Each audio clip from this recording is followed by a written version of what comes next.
meat. Okay, let's go. So just we're in the middle of Yaale, but I just wanted to say one thing I forgot to mention last week. Not that it really matters last week or this week, but when Yaale, we normally say on Rosh Chodesh. We mentioned last week that Yaale is as strange as that sounded. It really was a shock to me. I'd never heard this before, but it makes so much sense. We explain why Yaale, according to some, it's only said on Rosh Hashanah. It's all about Zikaron. Zikaron is 15 times. Pikadon vayapket pikdonenu zichronenu. It's so clear that the whole reference is on Rosh Hashanah, God accepting our tefillah. Rosh Hashanah is basically a day of prayer, one of its major themes. But we, of course, know we all say it on Rosh Chodesh. That's the time, and we so much say it on Rosh Chodesh that the halacha today, in other words, by the time of the Shulchan Aruch, 1500s, it was widely accepted, obviously, that we did say it, not just on Rosh Hashanah.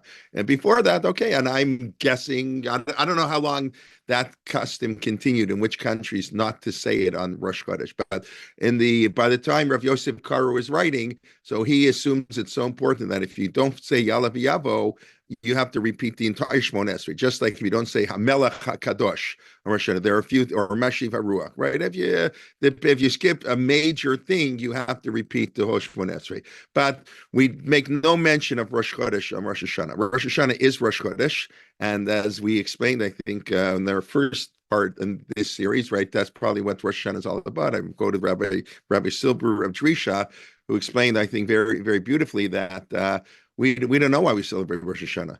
The creation, we explained, that's not so clear. In the Torah, there's nothing. We have no idea why Rosh Hashanah is a holiday in the Torah. There's no event. Every other holiday has an event that is connected to the Yom Tov.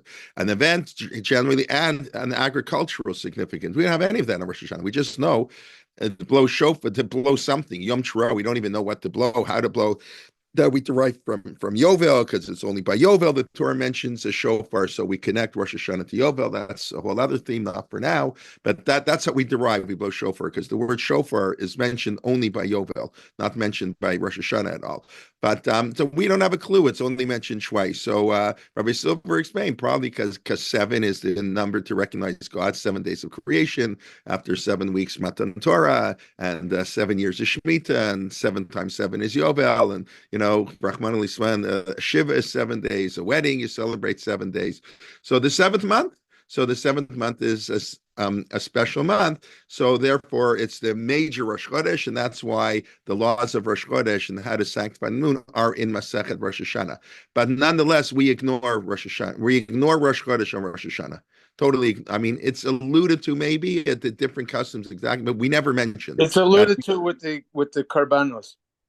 It's alluded to. I don't even think we say the whole thing. We just say what korban. I have to look at the exact language, but we never say like on Shabbos we say milvad olas hachodesh u'minchasa.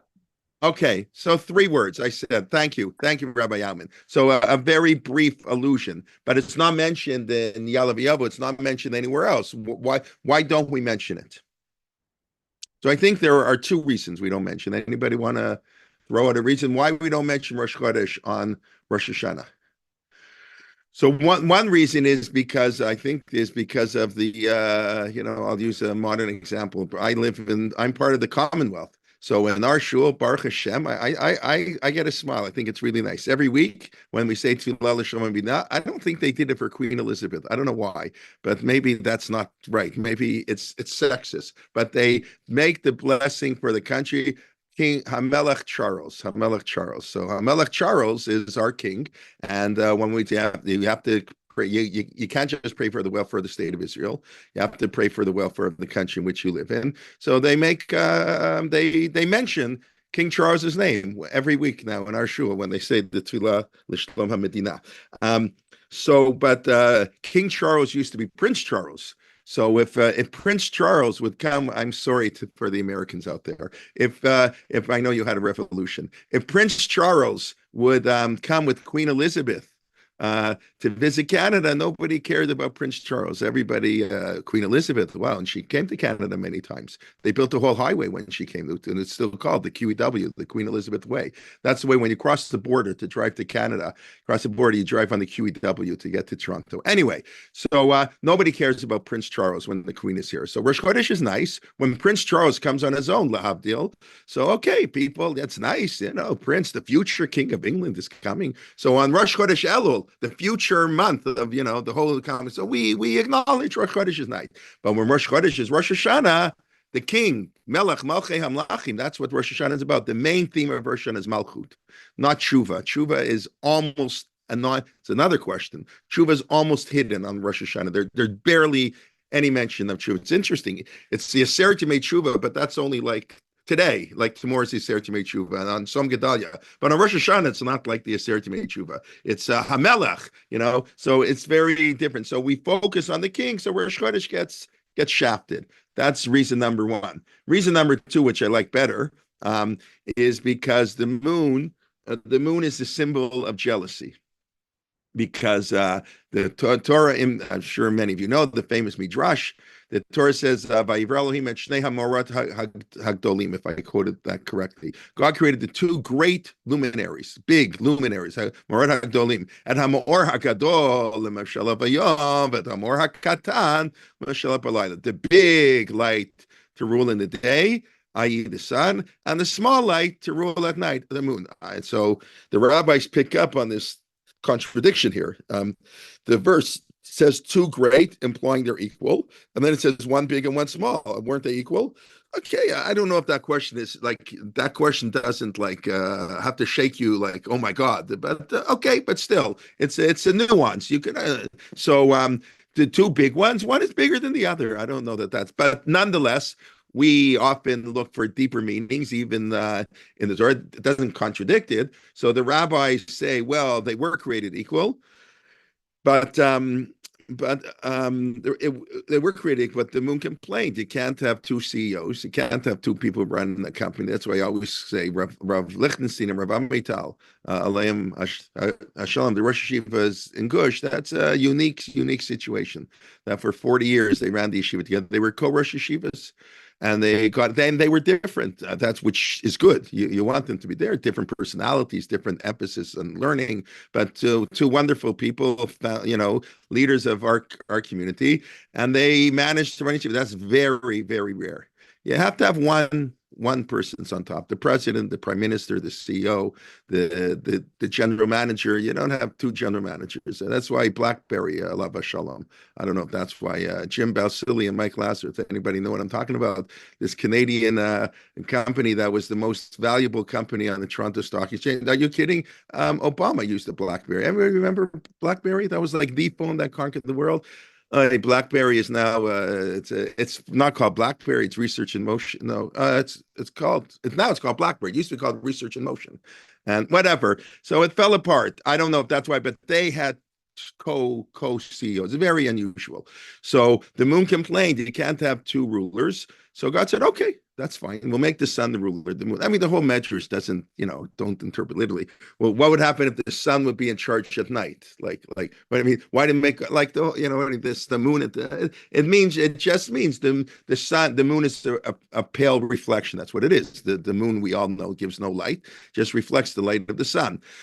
So because of that, the moon has no place on Rosh Hashanah. Rosh Hashanah, tiku b'chodesh shofar b'kesel liyom chagenu. We blow the shofar when we hide, lekasot. We have to hide the month. We don't make mention of Rosh Chodesh because it didn't accept the Malchut. It didn't accept the kingdom of God. And that's why not coincidentally, BlackBerry was the only one. They had an actual keyboard. That was one of their famous things. It was like it was like a, you know what I mean? Like it was, what's the word? It was elevated. It wasn't like a Apple phone, but it wasn't flat. Yeah. That was one of the key things the BlackBerry had. Okay. Anyway, so that's why the first mitzvah, given to the Jewish people is Kiddush HaChodesh. It's the basic reason is because a slave has no concept of time. So this was chapter 12, the beginning of Shemot, the beginning of the Exodus, the actual Exodus story. So a slave has no concept of time. So the first mitzvah is time. Okay, that's one idea.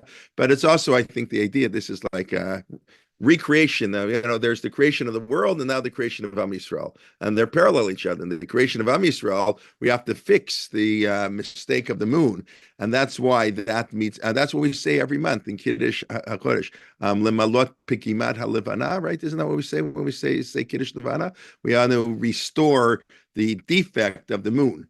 It doesn't means the defect of the moon, and we're talking morally. I don't think we're talking physically, right? To make the moon bigger, whatever. Make the so that's why that's the first mitzvah, lekadesh, to sanctify the new moon, Kiddush HaChodesh. And interestingly enough, who's that mitzvah given to? Take a look at Shmot Yud Beta. I didn't put the source up, but look in your Chumash, I think. Anybody have a Chumash open chapter? I don't have my Chumash here near me, but I can find one. It's here. I'll read it too. I'm pretty sure. Just make sure. Let me get it exact. Why not? In case never trust. Listen. Even the Rambam. Whenever you quote things by heart, you always make a mistake. Even the Rambam making mistakes like that. That's see, rabbis often all the great poskim, they don't have time, so they quote from memory. They get it 98% right, 99.9% right, whatever. Okay, Vayomer Hashem Moshe El Aharon Beretz Yisrael Limor, and God spoke to Moses and Aaron in the land of Egypt. HaChodesh Hazel Lechem Rosh Chodeshim. So it's very fascinating, I think, that this mitzvah was given to Moshe and Aaron, because obviously Moshe and Aaron are ripe for jealousy. It's another, as Korach, the first cousin, was, and that's why there's a shalshelet. What's the fourth shalshelet? Anybody know what it was? The first, the shalshelet. It's that long wavering, not sure what to do. So it's said by Lot, leaving Sodom, because Rosh says he had a lot of money in Sodom. He didn't want to move from Sodom. So he hesitated. And it's said by the servant of Abraham when he's about to make the first woman who comes and fills up the water, he hesitated. So the rabbis say, because he had a daughter, and what's schlepping me around the world? I'll marry my daughter. I'm good enough. I don't know if we all know him as Eliezer, but he's never identified that way in the Torah. And the third one, of course, by Yosef. When Eshe Potiphar, it wasn't so simple that he wasn't going to sin with her. So there are all signs of hesitation. In all three cases, the person did what they were meant to do. What's the fourth shalshelet in the Torah? Anybody know? Everybody's interested in BlackBerry, I see. Oh my gosh. Okay. What's the fourth shalshelet in the Torah? No, somebody. Any Balei Kriya here? No. Okay. So the fourth shalshelet, I should look at it's in Parshat Tzav. I believe in Parshat Tzav, Perek Vav, maybe at Shishi. I think it's the beginning of Shishi and Tzav. I can look it up. I'll try. And it's when Moshe puts the clothes on Aaron, a Kohen, to make him the. Let me just see. Give me half a minute. One thing. Shishi, Tzav. I think it's Shishi. If it's not there, I'm not going to look for it. But Shlishi, Revi. Chamishi, Shishi, Vayishchat, Vayikach Moshe mitamo, Vayitein atoch ozen Aaron hayeminit, Vapnach bone yado hayeminit. And it's when Moshe places the blood and the closing on Aaron to make him the Kohen Gadol, and there was hesitation. Because as all great leaders, they don't like to delegate. The greatest of leaders know how to delegate. But great leaders don't like to delegate because 99.9% of the time, the person they delegate to isn't as qualified as they are, which is why they're the great leader. And also, leadership is, someone said the chairs are sticky. Once you become in leadership, you don't like to give anything up. So even Moshe Rabbeinu, that's how the rabbis understood it, had a little bit of hesitation by that, by making Aaron the Kohen Gadol. Why can't he be the Kohen Gadol? Why not? So anyways, and so that's a really beautiful idea. And therefore, Again, he did what's right. He did what he's supposed to, but he's a human being. He had some ambition to have the positions for himself, and therefore the moon is that symbol of not recognizing God, and the moon therefore has to be the first mitzvah given to the Jewish people, and therefore it has to be given to both Aaron and to Moshe. Okay. Any questions, comments? Okay. Now let's get back to Yaale v'Yavo. You can open up your Machzor. You don't even need a Machzor for Yaale v'Yavo. You can open your Siddur because we do say it on Rosh Chodesh and all the Yomim Tovim. So we were in the middle of discussing. I'm so like now. I can't wait to say Yaale v'Yavo. Like since I learned about it, like it's wow. Like it's so much more meaningful. Okay, so we are going through the 8 ways we ask God to hear our tefillah. Eloheinu v'Elohei Avotenu, our God and God of our fathers, right? Yaale v'Yavo, our prayer should ascend to heaven. And we give 8 expressions. Yaale v'Yavo v'Yagia v'Yira'eh v'Yiratzeh v'Yishama v'Yivaked v'Yizacher. They're basically all mean the same thing. I mean, just this poetic license. But obviously each one has a nuance of different, but they're all saying the same thing, just more powerfully. So we're going to go through. So I said that the Mefarshim, I believe in the name of the Vilna Gaon. I first saw that in the Otzar Tefillah Seder. I think it's reprinted in the Tibina. That each one of these words refer to a pasuk in Tanakh. We've discussed that many times. That of course our tefillot are based on pasukim in Tanakh. But obviously it's the pasuk then is something indicative of what we're praying for. So we went through Yaale v'Yavo v'Yagia, Yaale lo aled Yerushalayim avar simchati.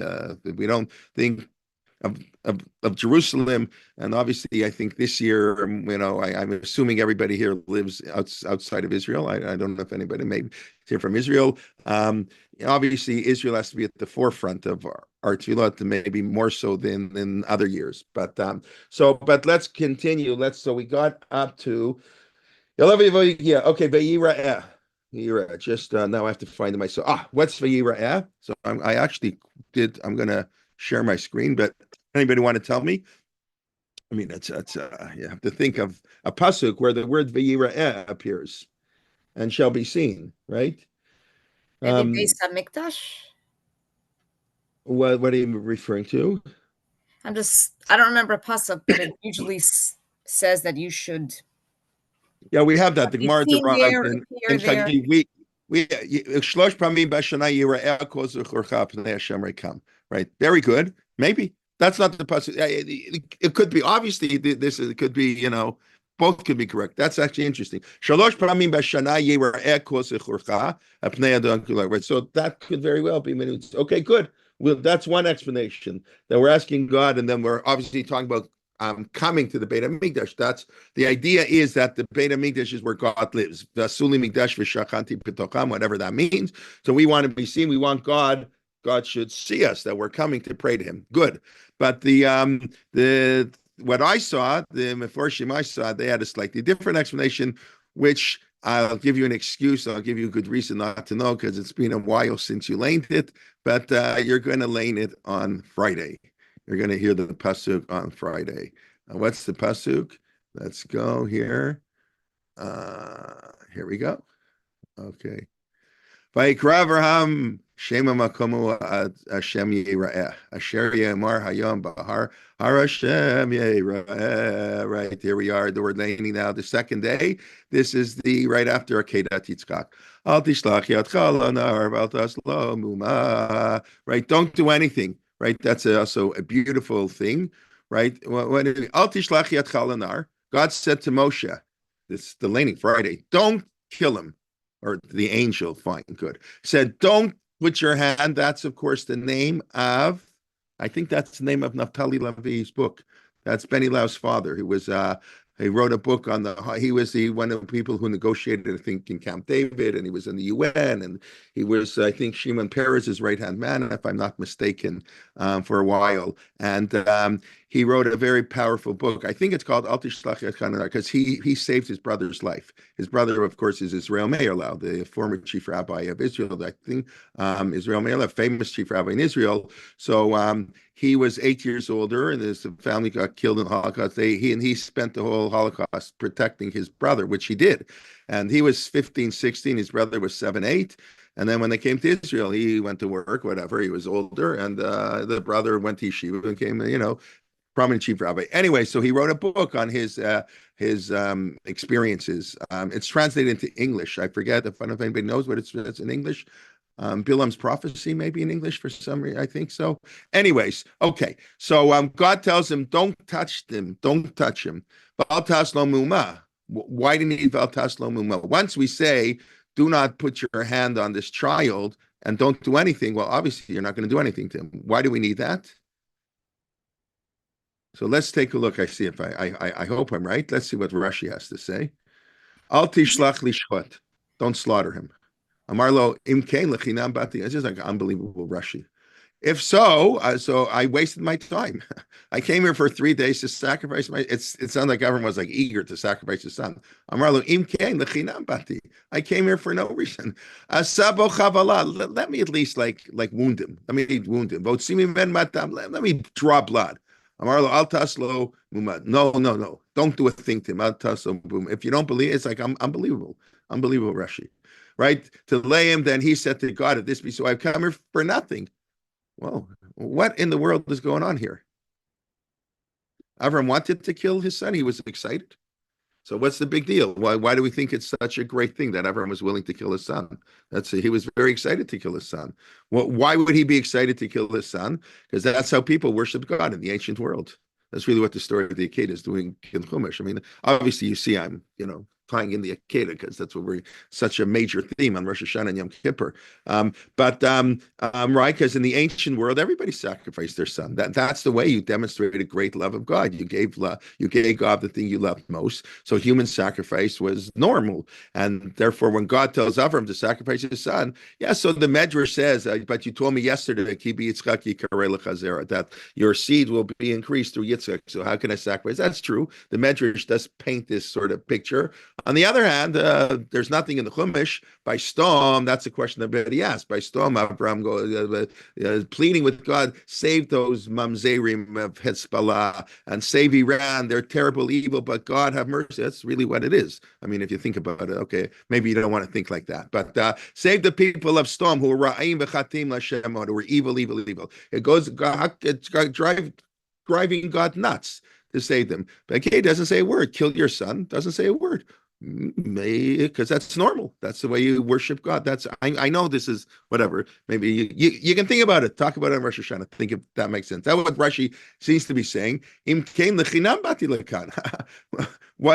make me schlep here for 3 days if you're not going to let me at least let me hurt him? At least let me draw blood. So, of course, that's the Torah telling us, absolutely not. You can never worship God through harming another person. That's you don't need an Akedah.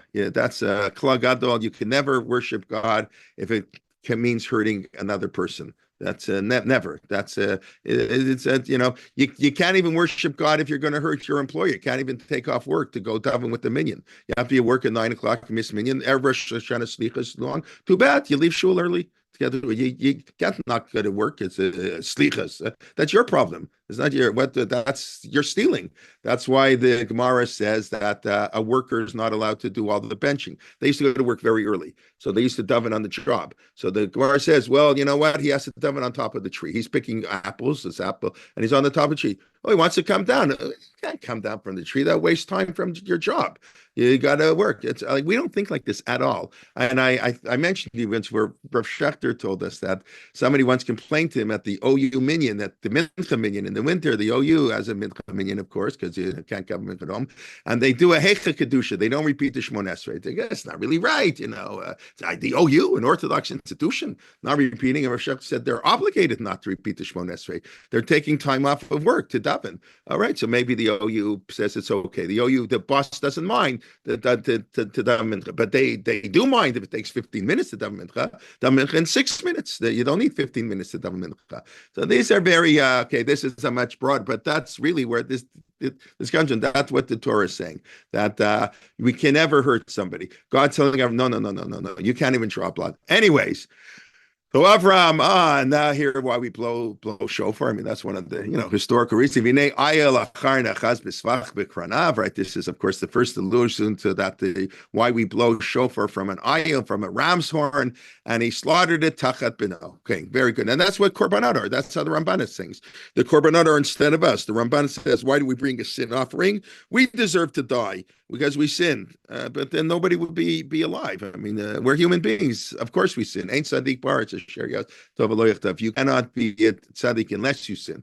It's not just that we do sin. The only way to grow is by sinning. If you don't sin, you'll never grow. That's obvious. So the korban is instead of us. Really, on a theoretical level, we deserve to die. That's how the Ramban explains. So the blood of the chatat. Anyways. Here's now we're back to Yaale v'yavo. That's for one word in Yaale v'yavo. Whoa. This is the place that God sees. All right, Hashem shall see the dedication. Bahar Shemira. So that's how the Mefarshim explain. That's what the pasuk Yira'eh is. Okay, very nice. Then we say, what do we say? V'yiratzeh. What's the pasuk V'yiratzeh? Hold on. Yeah, that's Vayiratzeh. Anybody? You know this one too. Everybody knows this verse. So this is right here. Vahaviyotim el har kodeshi v'simachtim bevei tefillah. I'm getting into the mood of of Yom Tov, even though we don't say Shema Koleinu on Rosh Hashana because. Right? We don't say it. That's what we don't do slichas. We don't do tshuva on Rosh Hashana.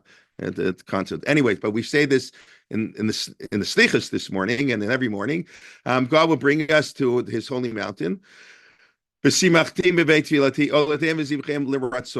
it's not the exact conjugation, but that's how the Mefarshim explain it. That the Yira'eh, maybe you have other psukim, is again, and if you relate, they're all the same theme. They're all approaching God. That's what it says. Yaale v'yavo. God should hear our prayers. So the Akedah, wow, that's what we say all the time. God, because Abraham was willing to sacrifice his son. That's the way we normally understand it. So too, you should hear our prayers. We're coming to you. And here, Haviyoti Mahar Kodeshi, the same idea. And of course, the rabbis say Akedat Yitzchak took place on Har Habayit, right? What later on became the Temple Mount is where Abraham went to sacrifice his son.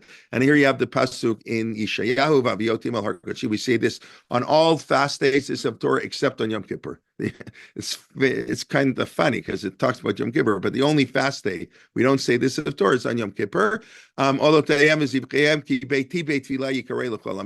I always quote this pasuk. The purpose of the Beit HaMikdash is not korbanot. The purpose of that's a secondary purpose. The purpose is the house is a house of prayer, but it's not just a house of prayer for the Jews. It's such a beautiful, this is I said before, I'm not a right-wing hawk. This is my liberalism. The Temple Mount is a place for all nations to come and pray. It's not an exclusively Jewish place. It's for sure not an exclusively Muslim place. That goes without saying. But it's a place that everybody comes to pray, and that's the Ratzon. And of course, we've discussed this many, many weeks ago. What does the Talmud derive from this pasuk? Anybody remember, or should I go back and do my? It's great. That's. J.J. Schechter was on. I did a thing for rabbis last night, a little thing with the missile attacks. So we wanted to be mechazik some of the rabbis. So J.J. Schechter, I think. So he said, what did he say? He said, if you tell a story, if you tell a joke, you can repeat the joke 3 years later. People remember the joke 3 years later. If you tell I don't know, something else, I forget, 2 years later. If you tell a Dvar Torah, 6 months later, you can repeat it. How long do people remember the Beit Torah for? No, okay, but all right. So so the Talmud learns here that God prays. Because it says, you'll rejoice in my house of prayer. Obviously, the simple meaning, it's a house of prayer for the nations. But the Gemara, and the beautiful, beautiful idea, says that, no, we'll rejoice in my house of prayer, meaning God prays. This is where I go to pray. And of course, then the Talmud said, the Gemara is not faced by that. Like, that's okay, good, that's nice, God prays. So, of course, it's heretical to say that God prays, because you only pray if you have needs. But okay, the Gemara wasn't bothered by that question, because the Gemara didn't take this literally. What does God pray? Anybody remember what God's prayer is? Let me see some faces. Okay. Anybody? Nobody. Okay, good. He should overcome his anger or something. Very good. Very good. He should overcome his mercy. This is what Rosh Hashana is all about. And Yom Kippur, his mercy should overcome his anger. That's what we always say. The midat harakamim should be more powerful than midat hadin, and he should act with the Jewish people lifnin mishur hadin. He should go beyond the call of duty in acting with the Jewish people. It's a beautiful idea. And obviously, the idea is meant for us. We don't care what God prays. It's for us. If this is what God is praying, maybe it's a good idea. We should do the same thing. That's what we should pray. That more mercy and be forgiving. Even people are not so worthy.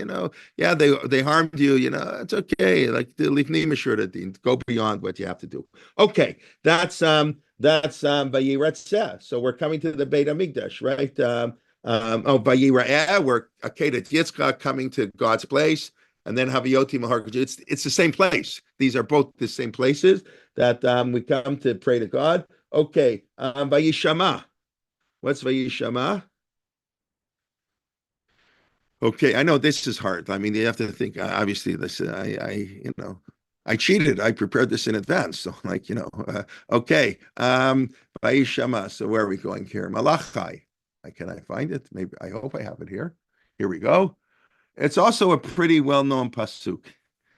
Malachi, according to some, this is the last. I mean, what's the last book in Tanakh? It's a little hard to know. Is it Divrei Yamim, Malachi, Esther, whatever? It's a little bit hard to know exactly what the last book in Tanakh is chronologically, whatever. But Malachi, it's a beautiful book, and it's a beautiful parak. Adin Baru Yirei Adonai Ish El Re'ehu. Then those who feared God spoke. I don't know. I should put it here. I'll put it in the English also, so you can see it in English. In this vein, that's interesting how they translate. In this vein, have those who revere God. They speak, talking to one another. God listens. And he hears Sefer Zicharon. You can understand Rosh Hashana. Here you go, Sefer Zicharon. I mean, it's so beautiful. Like this is an allusion to Sefer HaZicharon, Lefanav Lirei Hashem, to those who fear God and think about Him, or they put His theme. Okay, when do we use this pasuk? So that's when you say the word Yishama. This is the verse that we can think of how God listens and hears, and He writes down in the book of remembrance, right? Those people who fear Him. What is the Mishnah? Anybody remember the Mishnah in Pirkei Avot? What we use this verse for? That's said. The Mishnah begins. I should have put the Mishnah up, but whatever. Asarai sheyeshvim b'oskim b'torah or whatever. Shkina b'neim. Everybody remember that, right? When 10 people sit and learn Torah. Let me get. I have a sitter here somewhere. Where is that? That's in Perak Beit, no? Perak Beit. Let me just quickly do it here. We're learning how to ship. I'm sorry, I don't hear that sound didn't come through properly. Who was talking? I'm sorry, it was sounded all. Just let me find the pasuk here.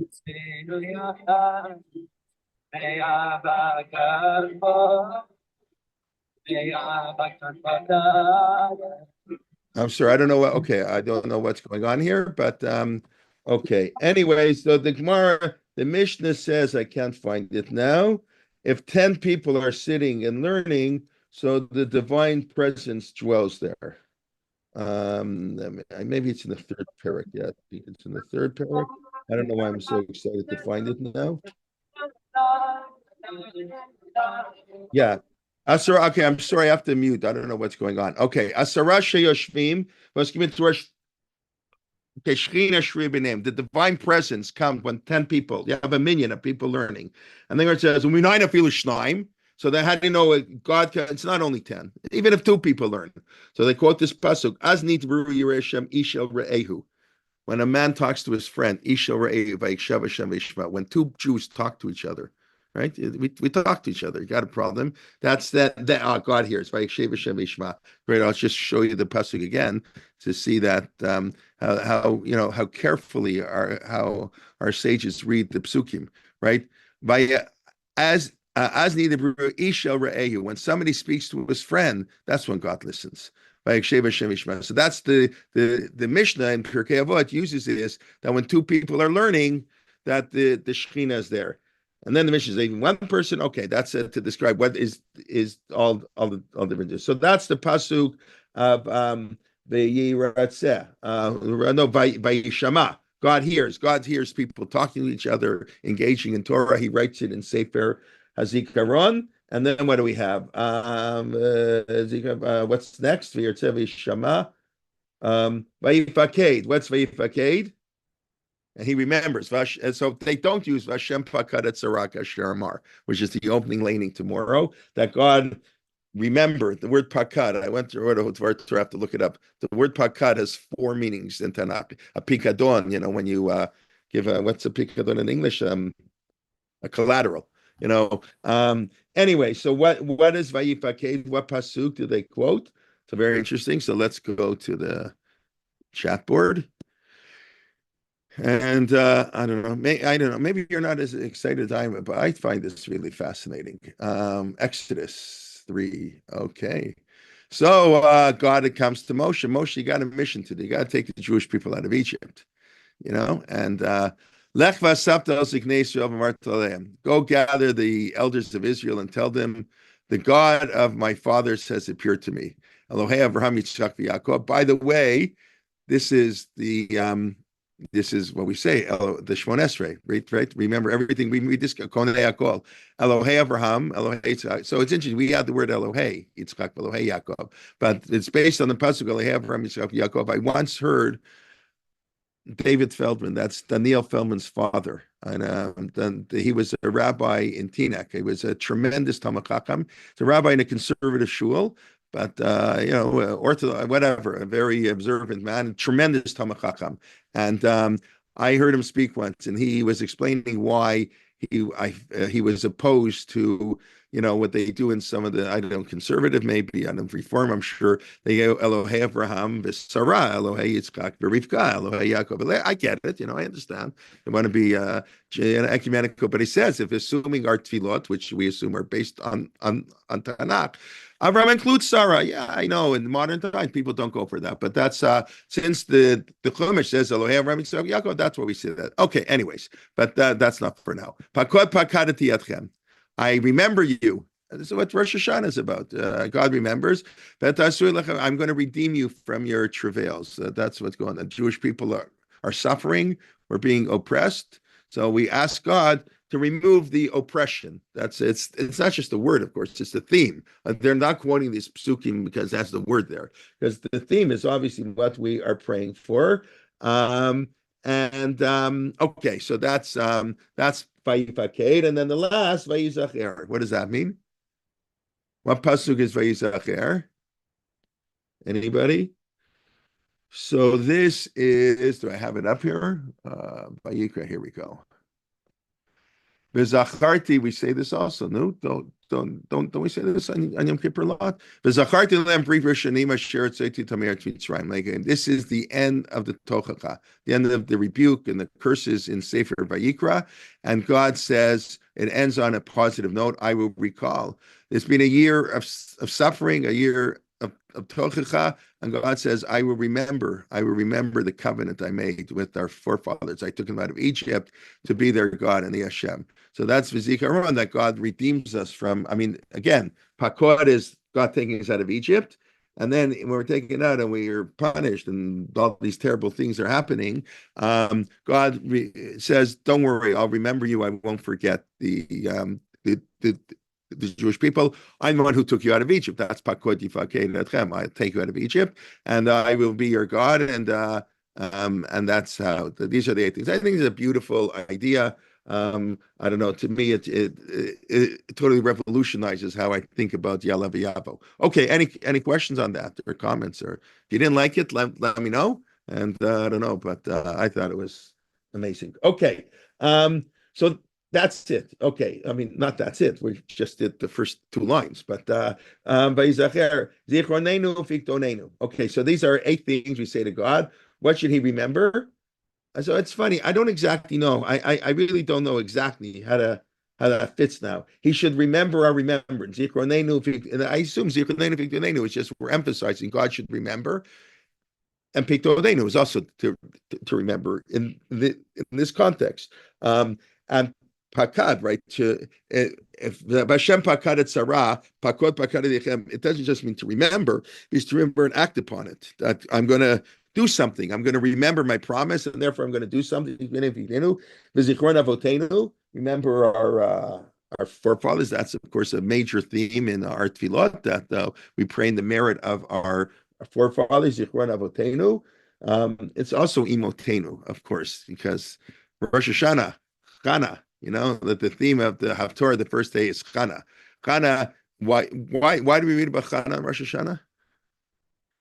And there are all kinds of reasons, but why do we read about Chana? Right, and that sets up the 9 brachot of. Okay, so very good. So I thought right. So the standard answer I was expecting people to say was because Chana became pregnant on Rosh Hashanah, which is what Chazal say. But I think, Debbie, what you say is more powerful. Chana is a source of prayer. Kama hilchatar, I forget the Gemara's expression. How many great halachas we can learn from Chana? All the laws of prayer are derived from Chana. That she was silently, right? Eli thought she was, drunk because she Raks Vateha, just her lips were moving. You couldn't hear her. We daven suddenly. So Chana is the model of prayer. And we say 9 tefillot, Malchiot, Zichronot, V'Shofar. We've explained that before. We really should have 10 brachot on Rosh Hashanah. We should have 10 because we have Kedusha Hayom, the sanctity of the day that we have in every yontiv. And then we should add Malchiot, Zichronot, and Shofarot. But we don't do that. We discussed the debate which two to combine. Why not? Why do you have to go crazy? I combine Malchiot, I combine the third bracha, Rav Yochanan ben Nuri. We discussed this in the past. You can ask me later. So we don't do 10 because Chana did 9. We are modeling ourselves after biblical precedent. So Chana is a model of prayer. So I know. I always have to say this because in the way we think, it's very. I always this came up in my class yesterday in chat. I don't know. I'll talk for myself. I grew up in democracy and freedom, equality, egalitarianism. All these nice buzzwords. And the U.S. Supreme, if I remember correctly, now I'll talk like an American, which I'm not. So I'll take Americans to correct me. The U.S. Supreme Court, was it Brown versus whatever? Separate but equal is unconstitutional, right? That was on busing, on the blacks in the school, the racial segregation. I think it's Brown versus the Board of Ed. Yeah, so not bad for a Canadian. And I see my lawyer sister is shaking her head. Even though she did Canadian law, I assume you did that in law school, Tova? You discussed that case in law school? Okay, very good. So separate but equal is unconstitutional. So that's how we all think. I mean, we grew up here. That's not how the Torah thinks. I don't think. The Torah sometimes 95% is equal, but woman doesn't have to hear shofar. Don't say to everybody. I think most people know, technically speaking, a woman doesn't have to hear shofar. That's but there's certain things. So sometimes we refer to male and female. We're more male dominated. That's how the world was and is and whatever. But it is from Chana that we learn how to pray. The rabbis did see it, created male and female where there are differences. And it's very hard in the society that we live in. Anytime you say anything like that, people accuse you of all kinds of things. But whatever, to point out, it is interesting. We say Zichron Avotenu, but Avotenu I don't think it just means our fathers. It's an expression. Our forefathers, our patriarchs, as Rav Soloveitchik pointed out. What happens after Sarah dies? Abraham goes off the stage. That's it. Abraham lived for 37 years after Sarah did. You don't hear a peep from him. Nothing. The only thing is he has to marry off his son. And that's it. The Torah is not interested. The Rabbi explained God's covenant is with Abraham and Sarah. It's not with Abraham. Anyways, okay. V'zichron Avotenu, v'zichron Mashiach ben David Avdecha. We remember the Mashiach ben David. That was a question. Who is that? Is that Mamish David HaMelech or the future? We'll see in a second. Maybe. V'zichron Yerushalayim Mirkot Shechem. God, we ask God to remember our forefathers and in their merit to answer us. Remember, Mashiach, presumably, this is how Rav Hirsch explains it. This is the future, right? Zichron Avotenu is the past. Remember the past willingness of the Jewish people, the one Akedat Yitzchak. Remember Akedat Yitzchak, and then thank you. And then they give us merit, and we should be in that zchut. Remember to the promise you made to the Jewish people of the Messianic era. V'zichron Yerushalayim Rikutshech, and Zichron Yerushalayim Rikutshech is now. To remember Jerusalem now, the state of Israel, whatever. Now we can say the state of Israel, but for many years we could not. So we have the sort of the past, the present, and the future. That God should remember the past, help us in the present as we look forward to a glorious, future. Basically, Rosh Hashana is a future holiday. Yom Kippur is a past holiday. We observe them backwards, right? We should really do Yom Kippur before Rosh Hashana, right? If you think about it, what's Rosh Hashana? Rosh Hashanah is about next year. We dip apples and honey. I don't know how many people. Anybody? I think I asked last week. Anybody eat a head of a fish? Does anybody eat a head of a fish? No. Yeah. Good. Okay. Good. What else eat? Pigs. Only once in my. I don't know. We're not so religious. I guess I don't know. I don't know. We eat, of course, apples and honey and pomegranates. Yeah, right?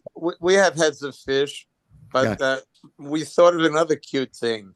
We buy the little candies, the jellyfish. The jellyfish. And this way you can bite off the head and you're eating the head of the fish. Yeah, so my wife makes gefilte fish occasionally for Yontif. So she tells me I have to get a head of a fish, but if they don't take out the eyes, like I can't come into the house. Like make sure they take out the eyes from the fish. Like she doesn't want to open up the fish and see whatever. But that's to put in the bone. I don't know how to do the stuff, but whatever. Those people who know how to do these things from scratch. But all these minhagim, of course. Why do we eat a pomegranate? Everybody knows why do we eat a pomegranate? Right, I think I mentioned, right? Everybody knows there's 613 seeds in a pomegranate. Weren't you all taught that? Everybody was taught that. I spoke about that before, and Navrishkeit, of course. It's based, it's so funny. Like, I'm telling you, ask kids, oh yeah, 613, you ever count, right? That would be, anyways. But it's based on that we're full of mitzvot, like, a Rimon. So probably some teacher 75 years ago somehow said that, sort of confused that we're full of mitzvot. Like Rimon, I get it, how that gets to 613, and then somehow it's kind of like the other one that everybody quotes that people don't know is a mistake, and that's that we were redeemed from Egypt because we never changed our name, our names, our language, and our clothing. So I wrote this once in Dvar Torah, like, because everybody knows that. Everybody knows that forever. And Eli Fisher, who was this one who translated the Pnine Halacha from Malamed into English, writes me an email that says, Jay, there's no such medrash. It does not exist. And he sent me 25 midrash. He sent me an article he wrote about this. Sent me like 25 midrashim. This midrash says these reasons, those reasons, but never in one midrash. Every midrash has a different reason.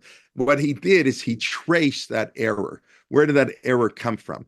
And what happened, like I said, people, Rav Moshe Feinstein, the Rambam, they quote Psukim by heart. They don't always look at what you think. You think Rav Moshe looked up every single medrash when he quoted? He learned the ones that a photographic man. He knew everything. They don't look up every single thing every time they quote. So that medrash just became. So it's really fascinating. So he traces, I have to find the article, he traces the history of that error, and this Rabbi said this, and then everybody picked up on it. And there's nothing wrong with it per se. Those reasons exist, but there's no such medrash. Okay, there's, I think tonight, for those who don't sleep on Rosh Hashanah, I don't think this is really what you should do. But if you're looking, that's also another one of these, misunderstood minhagim. But if you're looking for something to do because you're tired and you don't want to go to sleep, so count the amount of seeds in the pomegranate. And I want to know how close it gets to 613. You can let me know next week. But what is that minhag not to sleep on Rosh Hashanah? Where everybody know what that is all about?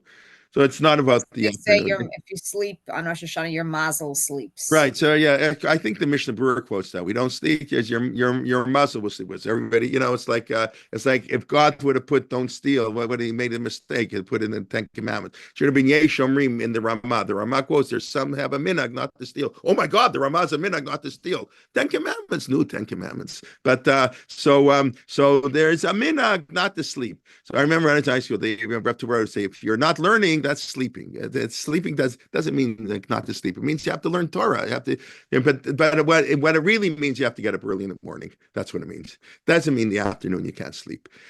It means that it's the Yom Adin. It's like on Shavuos, that minhag, we stay up all night because the Jewish people slept in. So how can you get up? It's Yom Adin. So I'm not saying this is not why I do it. I'm not so righteous. But the one time of year I daven nates is on Rosh Hashanah. It's the minyan. We started this minyan, first of all, that we needed overflow. But secondly, at the time it started, a bunch of us who started it wasn't my idea. Somebody said, "Will I come?" The first year, like 18 years ago, whatever, we had young kids. And the idea is the main minyan used to make a kiddush right before shofar. So the Vatikin minyan would finish Musaf while the main minyan had kiddush. They would sort of time it together. So then people, the husband or wife, could go home and take care of the little kids and switch. Now everybody's older, but we like the minions, so we keep it. They need the room anyways. But so that's it. So I daven this year, Baruch Hashem, it's October. So Nate's in tomorrow minion starting at 6:45. It's not even so early. I mean, it's early, but not so early, 6:45.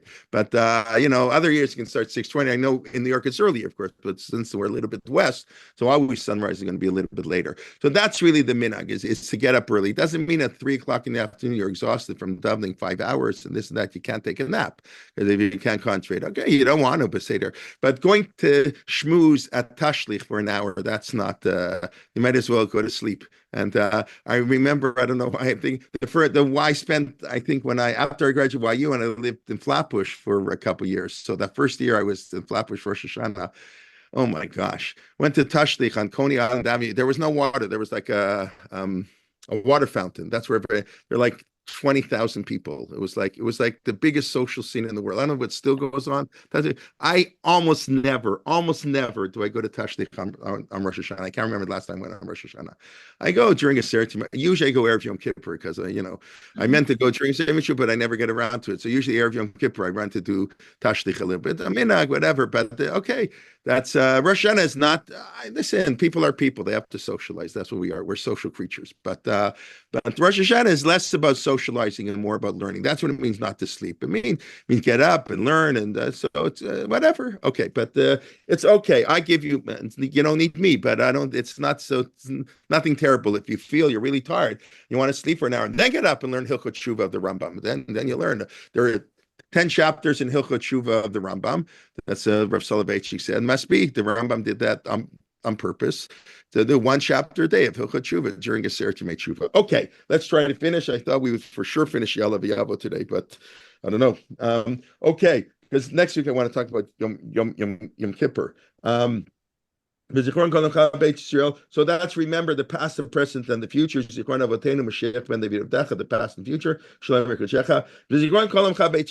God remember the entire Jewish people, and then we say all the things he should remember for us. It's kind of like Yaale V'Yavo. They're all similar, but obviously with their own nuance. Right?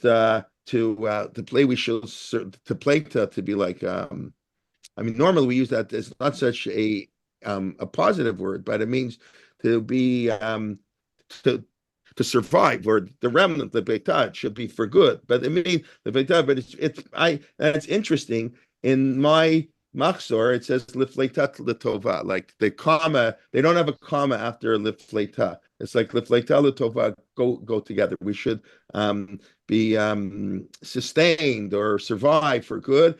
L'chein ul chesed rachamim, 3 forms of mercy. I don't actually know, and I didn't have a chance to look up, and I don't know what's the difference between chesed and chesed and rachamim. Chesed is kindness, and rachamim is mercy. When we ask God to do chesed and rachamim, whereas I don't know, does anybody know what exactly is there really a difference? There's just 2 ways to say the same thing. Obviously, I mean, we're deserving of chesed, and I don't know. I really don't know. But or it's just okay. The question doesn't bother me that much, but I always like to see what's the nuance and different. We ask God also chen grace. I don't know what it means. So I don't know what the difference is exactly. We're asking God, or if we are asking for a difference of lechein or lechesed or lerachum. It's just three ways to ask God for His mercy, lechayim or leshalom, for life and peace. That's go together. Life and peace. This is shalom. B'yom hazikaron hazeh, and then we say Zachrenu Shem bo l'tova.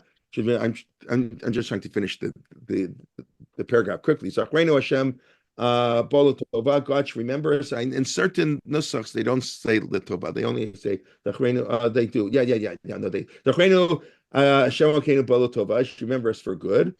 Ufakdeinu, again, to remember, Zikaron and Pikadon, again, those two Rosh Hashana words, Livracha, for a blessing, and He should save us from problems, so we should have Chaim. So it's interesting, Zev's not here this morning, but why in Nusach, I think you pointed out last week, why in Nusach Sfard it says L'chaim Tovim, in Nusach Ashkenaz it doesn't say L'chaim Tovim. That doesn't mean Nusach Ashkenaz doesn't want L'chaim Tovim, but it doesn't say it. I don't know how that happened, what that is, but Vosheinu bo L'chaim, God should save us for life, and Nusach Sfard adds the bracha.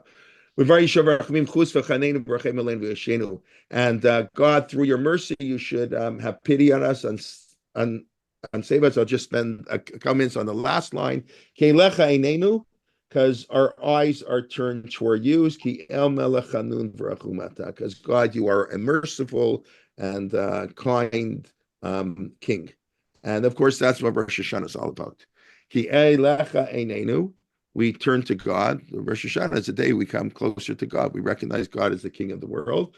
But God is not a king like some kings. He's a king. That's the theme of Rosh Hashana, Malchiyot. I mean, Malchiyot is not just the first bracha added in the Shemon Esrei. That's the entire theme.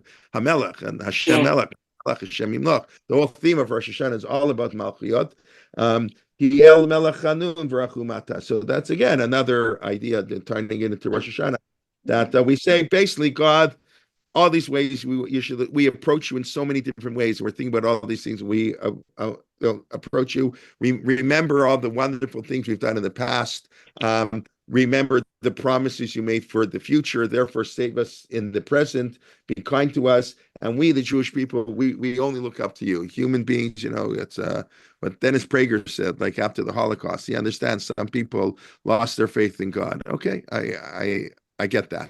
But how can anybody have faith in that? How can anybody believe in secular humanism? Okay, that for sure you can't believe in after the Holocaust. But anyways, then God is, that's we turn to God. And God offers hope and hopefully in salvation. And God should bless us with a wonderful year for all of Klal Yisrael. Should ask, like we always say, we don't always know what we're doubting for, but God should hear our prayers for good. Who knows? Maybe there's some silver lining. Who knows? And I started with, when Naftali Bennett said, yes, I don't want to talk politics, and now Israel has an opportunity that they haven't had in 50 years. I don't know. Maybe something good can come out of the bad. That's what we always say.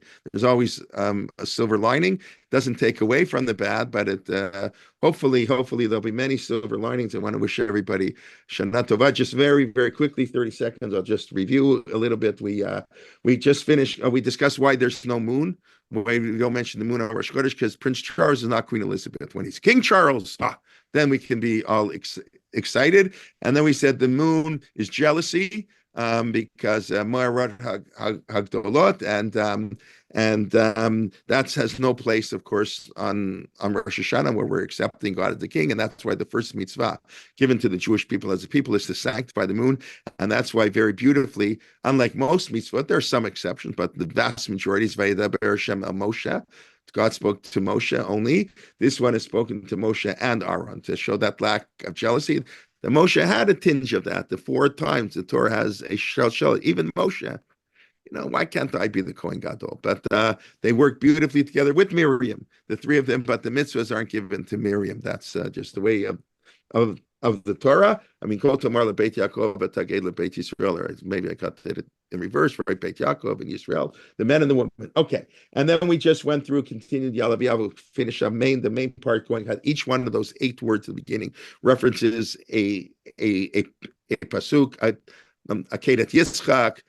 Coming, God remembering us in Egypt, God remembering us after all the punishments and the curses. The Zacharti, he remembers us. Then people talk to each other as God will hear.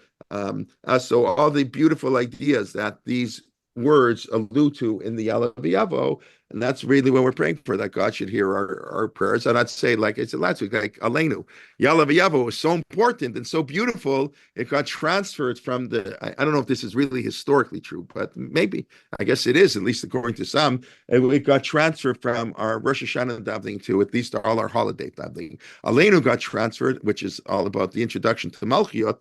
King got transferred to our day-to-day davening. Anyways, I have to go teach at Shat now. Baruch Hashem, we got school till 12 o'clock today, so I have to be in the classroom in 15 minutes.